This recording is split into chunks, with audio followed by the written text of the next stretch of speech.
Chapter 4: Confusion in the Marketplace.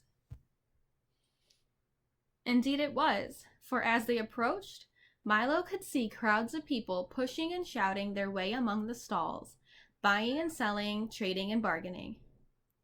Huge wooden-wheeled carts streamed into the market square from the orchards, and long caravans, bound for the four corners of the kingdom, made ready to leave. Sacks and boxes were piled high, waiting to be delivered to the ships that sailed the sea of knowledge, and off to one side, a group of minstrels sang songs to the delight of those either too young or too old to engage in trade. But above all the noise and tumult of the crowd could be heard the merchants' voices, loudly advertising their products. Get your fresh picks, ifs, ands, and buts. Hey-ya, hey-ya, hey-ya, nice ripe wares and wins. Juicy, tempting words for a sale. So many words and so many people. They were from every place imaginable, and some places even beyond that, and they were all busy sorting, choosing, and stuffing things into cases. As soon as one was filled, another was begun. There seemed to be no end to the bustle and activity. Milo and Tok wandered up and down the aisles, looking at the wonderful assortment of words for sale. There were short ones and easy ones for everyday use, and long and very important ones for special occasions, and even some marvelously fancy ones packed in individual gift boxes for use in royal decrees and pronouncements. Step right up, step right up. Fancy, best quality words, right here, announced one man in a booming voice. Step right up. Ah, what can I do for you, little boy? How about a nice bag full of pronouns? Or maybe you'd like our special assortment of names. Milo had never thought much about words before, but these looked so good that he longed to have some. Look, Tok, he cried. Aren't they wonderful? They're fine if you have something to say, replied Tok in a tired voice, for he was much more interested in finding a bone than in shopping for new words. Maybe if I buy some I can learn how to use them, said Milo eagerly as he began to pick through the words in the stall. Finally, he chose 3 which looked particularly good to him: quagmire, flabbergast, and upholstery. He had no idea what they meant, but they looked very grand and elegant. How much are these? He inquired, and when the man whispered the answer, he quickly put them back on the shelf and started to walk on. Why not take a few pounds of happies? Advised the salesman. They're much more practical and very useful for happy birthday, happy new year, happy days, and happy-go-lucky. I'd like to very much, began Milo, but... Or perhaps you'd be interested in a package of goods, always handy for good morning, good afternoon, good evening, and goodbye, he suggested. Milo did want to buy something, but the only money he had was the coin he needed to get back through the toll booth, and Tok, of course, had nothing but the time. No, thank you, replied Milo, but just looking. And they continued on through the market. As they turned down the last aisle of stalls, Milo noticed a wagon that seemed different from the rest. On its side was a small, neatly lettered sign that said, "Do it yourself," and inside were 26 bins filled with all the letters of the alphabet from A to Z. These are for people who like to make their own words, the man in charge said. You can pick any assortment you like, or buy a special box complete with all the letters, punctuation marks, and a book of instructions. Here, taste an A. They're very good. Milo nibbled carefully at the letter and discovered that it was quite sweet and delicious, just the way you'd expect an A to taste. I knew you'd like it, laughed the letterman, popping 2 G's and an R into his mouth and letting the juice drip down his chin. A's are one of our most popular letters. All of them aren't that good, he confided in a low voice. Take the Z, for instance. Very dry and sawdusty. And the X? Why, it tastes like a trunk full of stale air. That's why people hardly ever use them. But most of the others are quite tasty. Try some more. He gave Milo an I, which was icy and refreshing, and Tok a crisp, crunchy C. Most people are just too lazy to make their own words, he continued. But it's much more fun. Is it difficult? I'm not much good at making words, admitted Milo, spitting the pits from a pea. Perhaps I can be of some assistance. ASSISTANCE, buzzed an unfamiliar voice. And when Milo looked up, he saw an enormous bee, at least twice his size, sitting on top of the wagon. I am the spelling bee, announced the spelling bee. Don't be alarmed, ALARMED. Tok ducked under the wagon, and Milo, who was not overly fond of normal-sized bees, began to back away slowly. I can spell anything, ANYTHING, he boasted, testing his wings. Try me, try me. Can you spell goodbye? Suggested Milo as he continued to back away. The bee gently lifted himself into the air and circled lazily over Milo's head. Perhaps, PERHAPS, you are under the misapprehension, MISAPPREHENSILN, that I am dangerous, he said, turning a smart loop to the left. Let me assure ASSURE you that my intentions are peaceful, PEACEFUL.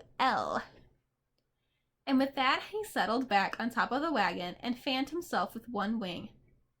Now, he panted, think of the most difficult word you can and I'll spell it. Hurry up, hurry up. And he jumped up and down impatiently. He looks friendly enough, thought Milo, not sure just how friendly a friendly bumblebee should be, and tried to think of a very difficult word. Spell vegetable, he suggested, for it was one that always troubled him at school. That is a difficult one, said the bee, winking at the letter man. Let me see now. He frowned and wiped his brow and paced slowly back and forth on top of the wagon. How much time do I have? Just 10 seconds, cried Milo excitedly. Count them off, Tok. Oh dear, oh dear, oh dear, oh dear, the bee repeated, continuing to pace nervously. Then, just as the time ran out, he spelled, as fast as he could, VEGETABLE. Correct, shouted the letter man, and everyone cheered. Can you spell everything? Asked Milo admiringly. Just about, replied the bee with a hint of pride in his voice. You see, years ago I was just an ordinary bee minding my own business, smelling flowers all day, and occasionally picking up part-time work in people's bonnets. Then one day I realized I'd never amount to anything without an education, and being naturally adept at spelling, I decided that... Balderdash! Shouted a booming voice. And from around the wagon stepped a large beetle-like insect, dressed in a lavish coat, striped pants, checked vest, spats, and a derby hat. Let me repeat, balderdash! He shouted again, swinging his cane and clicking his heels in midair. Come now, don't be ill-mannered. Isn't someone going to introduce me to the little boy? This, said the bee with complete disdain, is the humbug, a very dislikable fellow. Nonsense! Everyone loves a humbug, shouted the humbug. As I was saying to the king just the other day. You've never met the king, accused the bee angrily. Then, turning to Milo, he said, Don't believe a thing the old fraud says. Bosh! replied the humbug. We're an old and noble family, honorable to the core. Insurciens humbugium, if I may use the Latin. Why, we fought in the Crusades with Richard the Lionheart, crossed the Atlantic with Columbus, blazed trails with the pioneers, and today many members of the family hold prominent government positions throughout the world. History is full of humbugs. A very pretty speech, SPEECH, sneered the bee. Now why don't you go away? I was just advising the lad of the importance of a proper spelling. Bah! Said the bug, putting an arm around Milo. As soon as you learn to spell one word, they ask you to spell another. You can never catch up, so why bother? Take my advice, my boy, and forget about it, as my great-great-great-grandfather George Washington Humbug used to say. You, sir, shouted the bee very excitedly, are an impostor. I-M-P-O-S-T-O-R, who can't even spell his own name. A slavish concern for the composition of words is the sign of a bankrupt intellect, roared the humbug, waving his cane furiously. Milo didn't have any idea what this meant, but it seemed to infuriate the spelling bee, who flew down and knocked off the humbug's hat with his wing. Be careful! Shouted Milo, as the bee swung his cane again, catching the bee on his foot and knocking over the box of W's. My foot! Shouted the bee. My hat!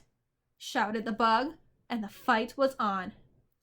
The spelling bee buzzed dangerously in and out of range of the humbug's wildly swinging cane as they menaced and threatened each other, and the crowd stepped back out of danger. There must be some other way to... began Milo, and then he yelled, Watch out!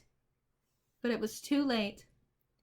There was a tremendous crash as the humbug, in his great fury, tripped into one of the stalls, knocking it into another, and then another, then another, then another, until every stall in the marketplace had been upset, and the words lay scrambled in great confusion all over the square.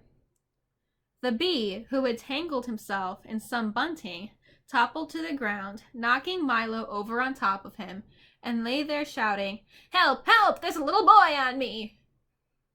The bug, sprawled untidily on a mound of squashed letters and talk, his alarm ringing persistently, were buried under a pile of words. Chapter 5. Short Shrift. Done what you've looked, angrily shouted one of the salesmen. He meant to say, Look what you've done, but the words had gotten so hopelessly mixed up that no one could make any sense at all. Do going to what we are, complained another as everyone set about straightening things up as well as they could. For several minutes, no one spoke an understandable sentence, which added greatly to the confusion. As soon as possible, however, the stalls were righted and the words swept into one large pile for sorting. The spelling bee, who was quite upset by the whole affair, had flown off in a huff, and just as Milo got to his feet, the entire police force of Dictionopolis appeared, loudly blowing his whistle. Now we'll get to the bottom of this, he heard someone say. Here comes Officer Shrift. Striding across the square was the shortest policeman Milo had ever seen. He was scarcely 2 feet tall and almost twice as wide, and he wore a blue uniform with white belt and gloves, a peaked cap, and a very fierce expression. He continued blowing the whistle until his face was beet red, stopping only long enough to shout, You're guilty! You're guilty! At everyone he passed.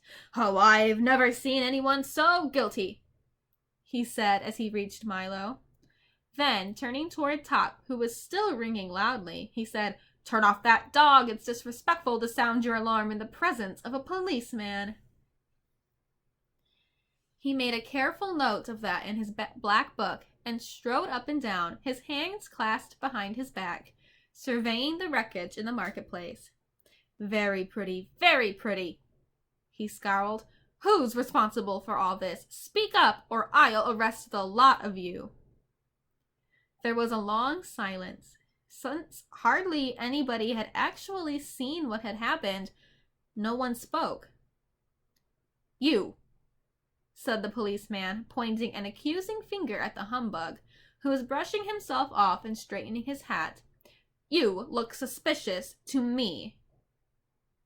The startled humbug dropped his cane and nervously replied, Let me assure you, sir, on my honor as a gentleman, that I was merely an innocent bystander minding my own business, enjoying the stimulating sights and sounds of the world of commerce when this young lad— Aha! interrupted Officer Shrift, making another note in his little book. "Just as I thought. Boys are the cause of everything." "Pardon me," insisted the humbug, "but I in no way meant to imply that—" "Silence!" thundered the policeman, pulling himself up to full height and glaring menacingly at the terrified bug. "And now," he continued, speaking to Milo, "where were you on the night of July 27th? "What does that have to do with it?"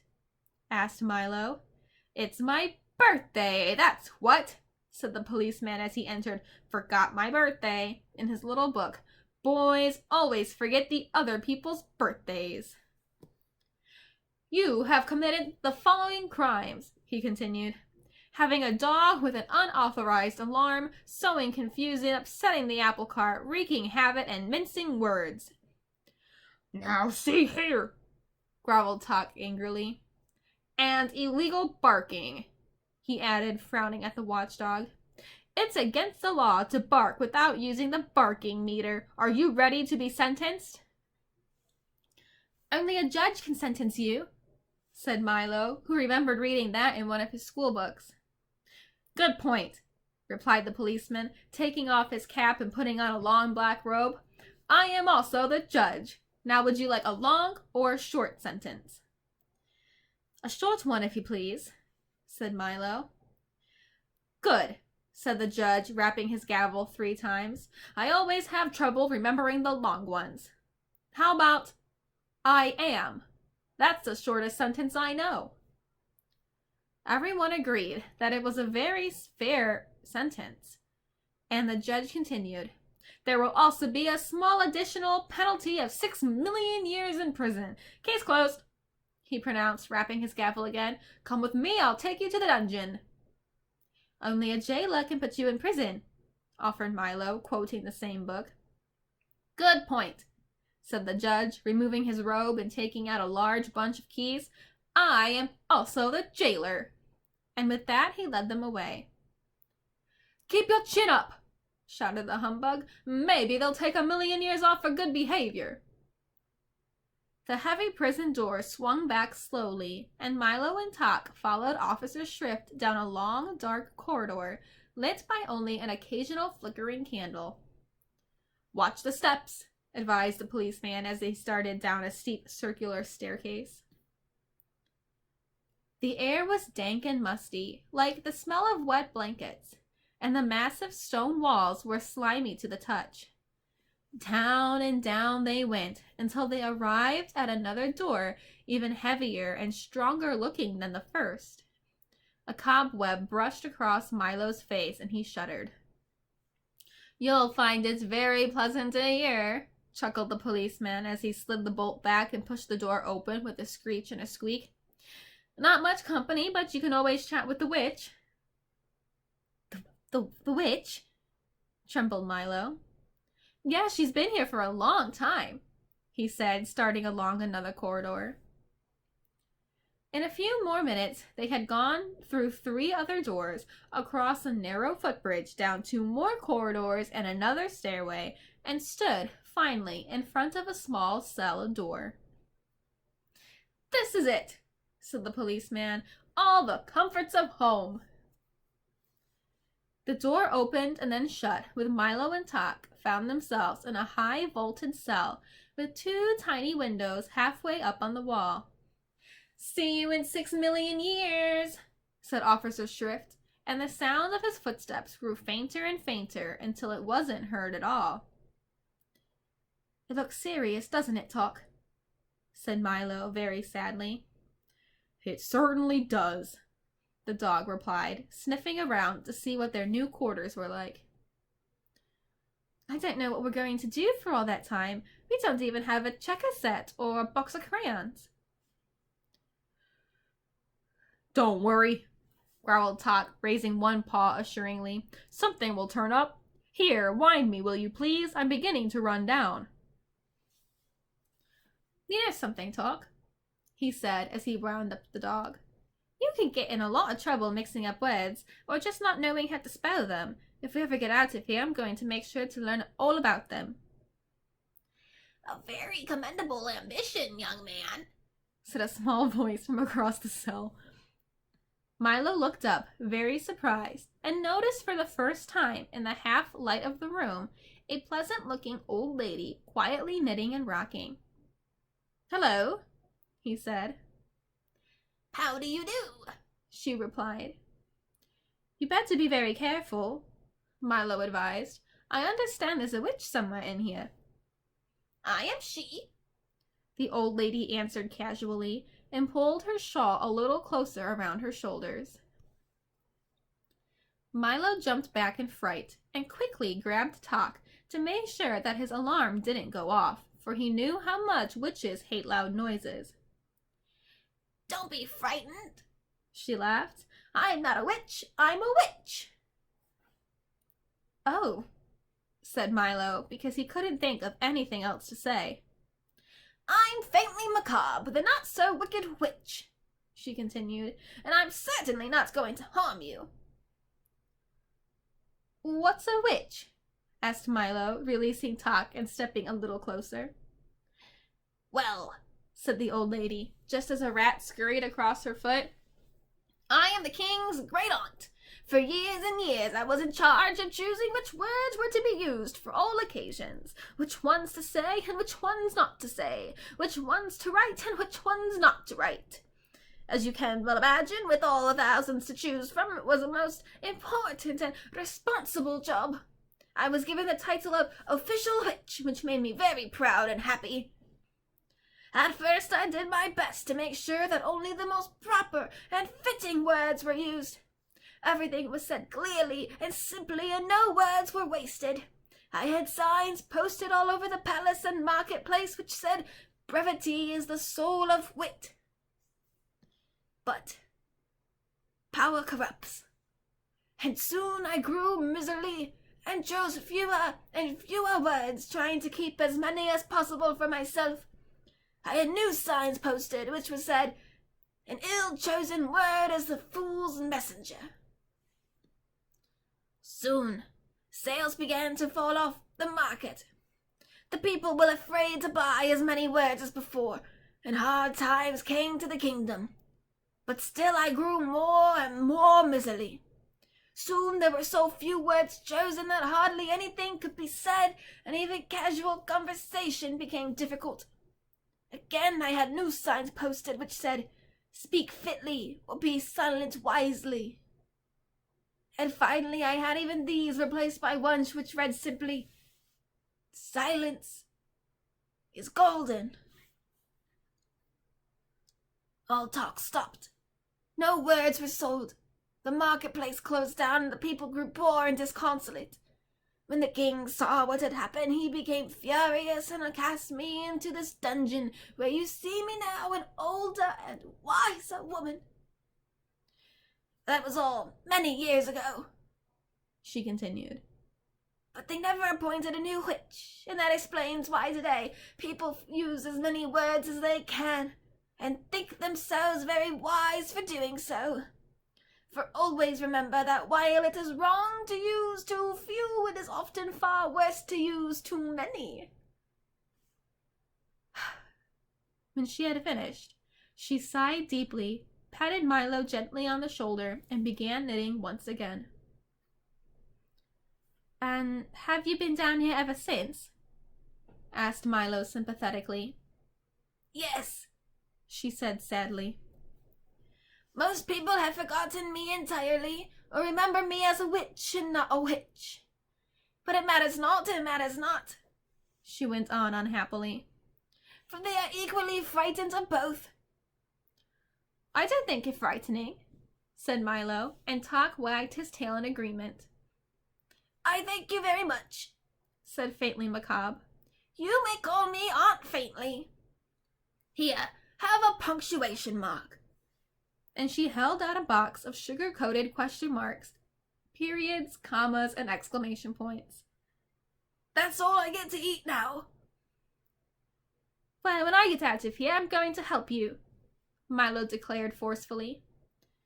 "That's very nice of you," she replied, "but the only thing that can help me is the return of rhyme and reason." The return of what? Asked Milo. Rhyme and reason, she repeated. But that's another long story, and you may not want to hear it. We would like to very much, barked Tock.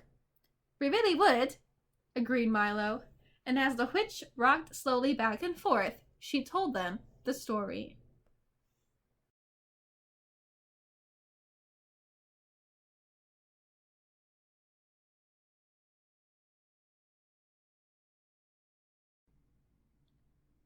Chapter 6, Faintly Macabre's Story.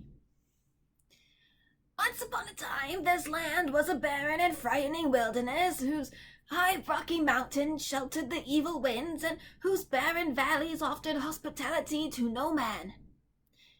Fewer things grew, and those that did were bent and twisted, and their fruit was as bitter as wormwood. What wasn't waste was desert, and what wasn't desert was rock, and the demons of darkness made their homes in the hills. Evil creatures roamed at will through the countryside and down to the sea. It was known as the Land of Null. Then one day, a small ship appeared on the Sea of Knowledge. It carried a young prince seeking the future. In the name of goodness and truth, he laid claim to all the country and set out to explore his new domain. The demons, monsters, and giants were furious at his presumption and banded together to drive him out. The earth shook with their battle, and when they had finished, all that remained to the prince was a small piece of land at the edge of the sea. "I'll build my city here," he declared, and that is what he did. Before long, more ships came bearing settlers for the new land, and the city grew and pushed its boundaries farther and farther out. Each day it was attacked anew, but nothing could destroy the prince's new city, and grow it did. Soon it was no longer just a city. It was a kingdom, and it was called the Kingdom of Wisdom.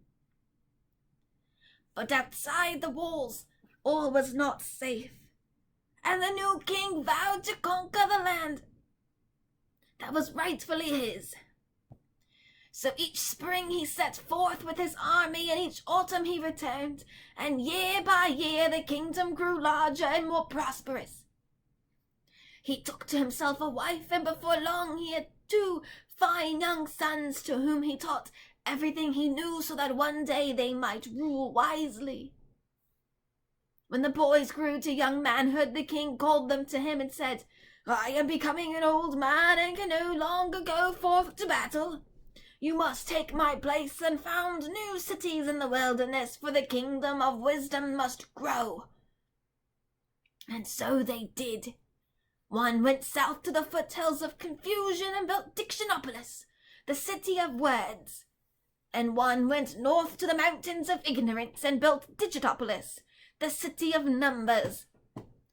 Both cities flourished mightily, and the demons were driven back still further. Soon other cities and towns were founded in the new lands, and at last only the farthest reaches of the wilderness remained to these terrible creatures. And there they waited, ready to strike down all who ventured near or relax their guard. The 2 brothers were glad, however, to go their separate ways, for they were by nature very suspicious and jealous. Each one tried to outdo the other, and they worked so hard and diligently at it that before long their cities rivaled even wisdom in size and grandeur. "Words are more important than numbers," said one privately. "Numbers are more important than wisdom," thought the other to himself. And they grew to dislike each other more and more. The old king, however, who knew nothing of his son's animosity, was very happy in the twilight of his reign and spent his days quietly walking and contemplating in the royal gardens. His only regret was that he'd never had a daughter, for he loved little girls as much as he loved little boys. One day, as he was strolling peacefully about the gardens, he discovered 2 tiny babies that had been abandoned in a basket under the grape arbor. They were beautiful, golden-haired girls. The king was overjoyed. "They have been sent to crown my old age," he cried, and called the queen, his ministers, the palace staff, and indeed the entire population to see them. "We'll call this one Rhyme and this one Reason," he said, and so they became the Princess of Sweet Rhyme and the Princess of Pure Reason, and were brought up in the palace. When the old king finally died, the kingdom was divided between his two sons, with the provision that they would be equally responsible for the welfare of the young princesses. One went south and became Azaz, the unabridged king of Dictionopolis, and the other went north and became the mathematician, ruler of Digitopolis, and true to their words they both provided well for the little girls who continued to live in wisdom. Everyone loved the little princesses because of their great beauty, their gentle ways, and their ability to settle all controversies fairly and reasonably. People with problems or grievances or arguments came from all over the land to seek advice, and even the two brothers, who by this time were fighting continuously, often called upon them to help decide matters of state. It was said by everyone that rhyme and reason answer all problems. As the years passed, the two brothers grew farther and farther apart, and their separate kingdoms became richer and grander. The disputes, however, became more and more difficult to reconcile. But always with patience and love, the princesses set things right. Then one day they had the most terrible quarrel of all. King Azaz insisted that words were far more significant than numbers, and hence his kingdom was truly the greater. And the mathematician claimed that numbers were much more important than words, and hence his kingdom was supreme. They discussed and debated and raved and ranted until they were on the verge of blows, when it was decided to submit the question to arbitration by the princesses. After days of careful consideration, in which all the evidence was weighed and all the witnesses heard, they made their decision. Words and numbers are of equal value, for in the cloak of knowledge one is wop and the other woof. It is no more important to count the sands than it is to name the stars. Therefore let both kingdoms live in peace. Everyone was pleased by the verdict. Everyone, that is, but the brothers, who were beside themselves with anger. "What good are these girls if they cannot settle an argument in someone's favor?" they growled, since both were more interested in their own advantage than in the truth. "We'll banish them from the kingdom forever." And so they were taken from the palace and sent far away to the castle in the air, and they have not been seen since. That is why today, in all this land, there is neither rhyme nor reason. "And what happened to the two rulers?" asked Milo. Banishing the two princesses was the last thing they ever agreed on, and they soon fell to warring with each other. Despite this, their own kingdoms have continued to prosper, but the old city of wisdom has fallen into great disrepair, and there is no one to set it right. So you see, until the princesses return, I shall have to stay here. "Maybe we can rescue them," said Milo, as he saw how sad the witch looked. That would be difficult," she replied. "The castle in the air is far from here, and the one stairway which leads to it is guarded by fierce and black-hearted demons." Top growled ominously, for he hated even the thought of demons. "I'm afraid there's not much a little boy and a dog can do," she said. "But never you mind, it's not so bad. I've grown quite used to it here. But you must get going, or else you'll waste the whole day." "Oh, we're here for 6 million years, sighed Milo, "and I don't see any way to escape." "Nonsense," scolded the witch. "You mustn't take Officer Swiftshove seriously. He loves to put people in prison, but he doesn't care about keeping them there. Now just press that button in the wall and be on your way." Milo pressed the button, and a door swung open, letting in a shaft of brilliant sunshine. "Goodbye! Come again!" shouted the witch as they stepped outside and the door slammed shut. Milo and Talk stood blinking in the bright light, and as their eyes became accustomed to it, the first thing they saw were the king's advisors again rushing toward them. "Ah, there you are! Where have you been? We've been looking all over for you. The royal banquet is about to begin. Come with us!" They seemed very agitated and out of breath as Milo walked along with them. "But what about my car?" he asked. "Don't need it," replied the Duke. "No use for it," said the minister. "Superfluous," added the Count. "Unnecessary," stated the Earl. Uncalled for," cried the undersecretary. "We'll take our vehicle." "Convoyance, rig, charbonc, chariot, buggy, coach, brougham, chandridan," they repeated quickly in order, and pointed to a small wooden wagon. "Oh dear, all those words again," thought Milo as he climbed into the wagon with Talk and the cabinet members. "How are you going to make it move? It doesn't have a—" "Be very quiet," advised the Duke, "for it goes without saying." And sure enough, as soon as they were all quite still, it began to move quickly through the streets, and in a very short time they arrived at the royal palace.